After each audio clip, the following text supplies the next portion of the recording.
Welcome back, lovely people. So imagine you're home alone, the fridge is empty, you're starving but you feel like something a little special but still low-key, just like you. It's time for your solo date night at home and I have the perfect dish for you. Miso and garlic butter noodles. I like using pasta a lot in my experimental noodle dishes because it has a nice firm bite that I prefer. And I don't think it's controversial to say that pasta is just another kind of noodle. This part is where the magic happens.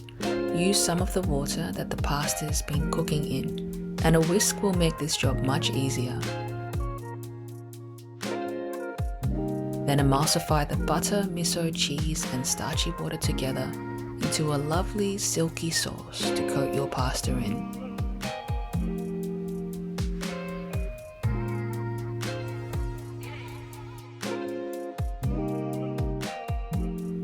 One day I might get one of those special giant pasta forks to play up with, but chopsticks kind of work.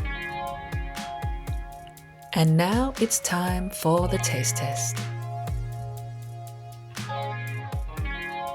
This is so delicious.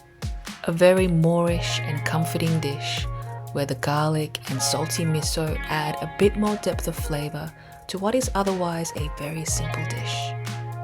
It comes together fairly quickly with not a lot of effort, so I hope you try it on your next dinner for one day. See you next time.